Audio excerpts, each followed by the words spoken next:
Assassin's Creed Mirage is easily one of the most underrated games within the Assassin's Creed franchise. It is much smaller in scale compared to the recent RPG trilogy, but at the same time it's also much more focused on certain goals that it tries to achieve. The story, the gameplay, and even the exploration here might not take as much time as in the other games, but this more precise focus allows Mirage to stand out in a way that feels more like a classic Assassin's Creed experience.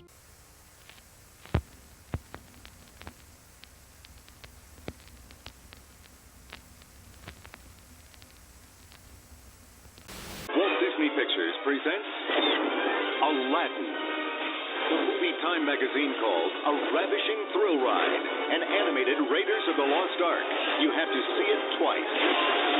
There's honestly something special and magical about Assassin's Creed Mirage. Baghdad looks amazing and almost like a city from 1001 Nights rather than a real place. The developers clearly put a lot of effort into creating it, which can be seen and felt anywhere you look. Each building feels unique and serves a purpose, and it genuinely feels alive. It's very hard to create a world that actually feels real and full of life. Many games fail, such as Mafia 3 that has an interesting map in theory, but gets completely ruined by being mostly dead with barely any level of interactivity or even NPC variation. That's not the case in Mirage. Baghdad is alive, it's living and breathing. You have dense crowds that look different depending on the neighborhood you're in. The NPCs look unique, be it the guards, the merchants, beggars, and thieves. The streets are full of people, and it really feels like you're currently exploring one of the biggest and most famous locations in the world. No matter where you turn, you'll hear merchants trying to sell you something, you will see little kids running around you thinking they can fool you and steal your money. It all feels so dynamic, and you can't help but feel amazed at the level of work that must have gone into creating a city that feels so alive and real. I love how each neighborhood and each street looks different and distinct from each other. More so, the nights here especially look amazing, and you get the feeling that Ubisoft took a lot of inspiration from old medieval paintings depicting Baghdad during its golden days. Even the sun looks different here, be it in the morning, noon, or evening, casting different shades of light and heat.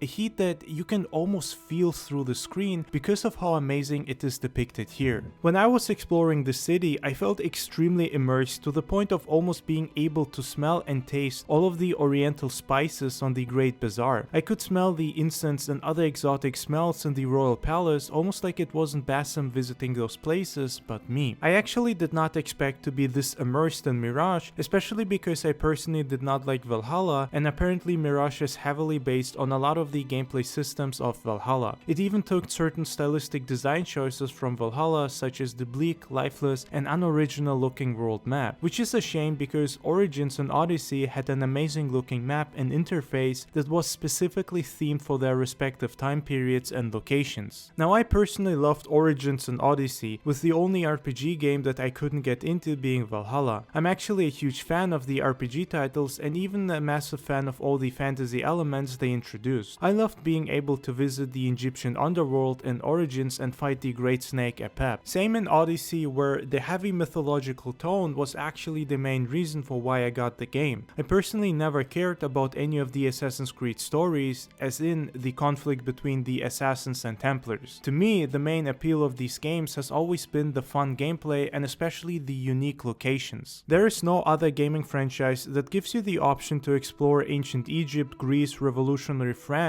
pirate era Caribbeans, etc. in such a detailed way. It doesn't just feel like these places are simply set pieces for the game. No, to me it feels like the purest definition of virtual tourism, and it doesn't even matter whether the recreations are 100% historically accurate or faithful. What matters is just how deep and amazing the level of attention to details here is. It's the opportunity to explore long forgotten cities, temples, and tombs in their glory or long before they were forgotten.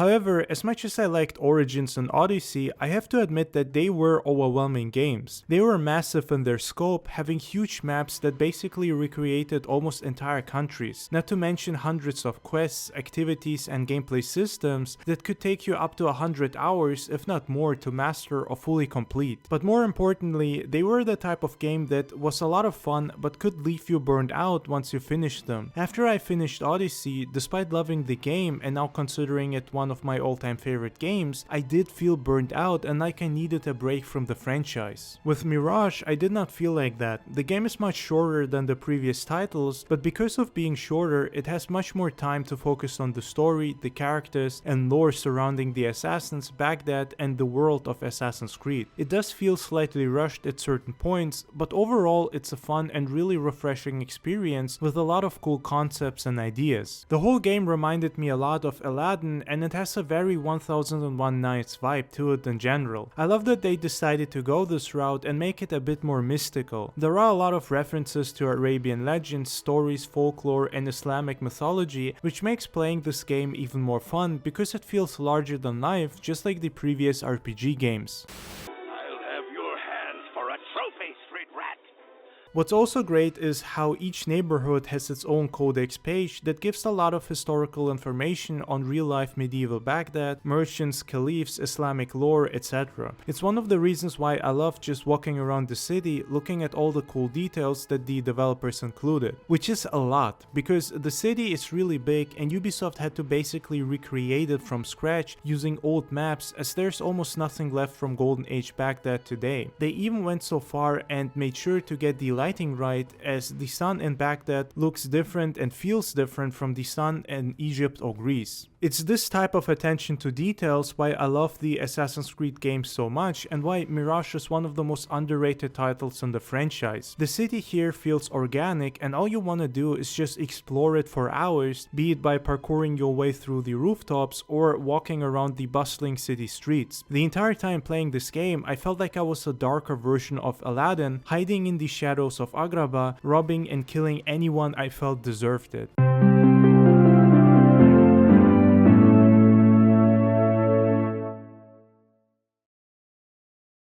What's great about Mirage is that the assassination missions and the entire stealth system here feels much closer to older Assassin's Creed games, while also retaining a lot of the RPG elements that made the previous games so great. Now, the RPG stuff is nowhere near as important or prominent here. Gear, for example, is purely cosmetic and weapons will only change their stats if upgraded or modified. For example, you can put poison on your throwing knives or on your sword, which then will give you an edge in a fight or when killing someone. This makes the game feel even more immersive and you feel more like an actual assassin that has to plan his next moves carefully. The combat here is also harder than in the previous games. Basim can't really take a beating, and drawing your sword for a direct fight with multiple enemies should only be a last resort type of thing and generally avoided, because otherwise you'll die quickly, since sword fighting is not one of Basim's biggest strengths, even if you upgrade all of his weapons and invest points into his fighting skills. That said, he certainly is no pushover, and it is definitely possible to master the fighting to a point where you will be able to slice up your enemies in really brutal ways. I personally find the sword fighting here a lot of fun, despite it being much harder. He's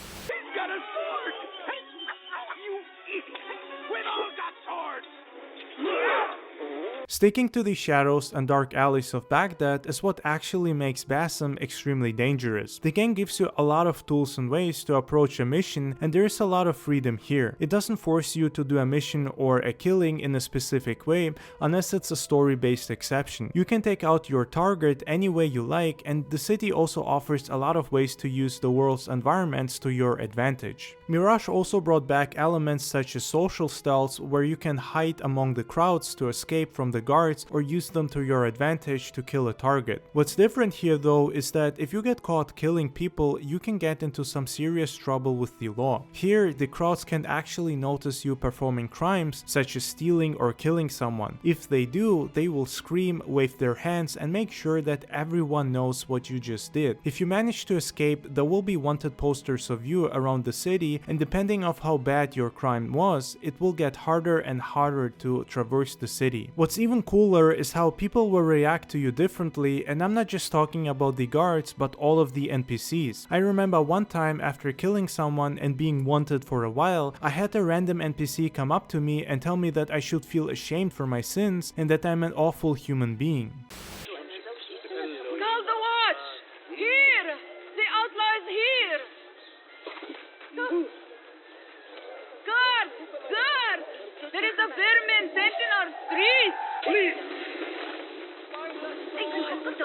That was immersive as hell, and it felt like my actions had consequences and some weight to them. Obviously, the wanted system and the notoriety system here is not that deep or complex, but I feel like stuff like this is a great step forward for future titles and not just Assassin's Creed games. I would love to feel the world actually reacting to whatever I do in a game and not forgetting my actions that easily. I also want to mention just how amazing the main theme of this game is. Honestly, to me, the theme of Mirage is easily one of the best Assassin's Creed themes in the entire franchise.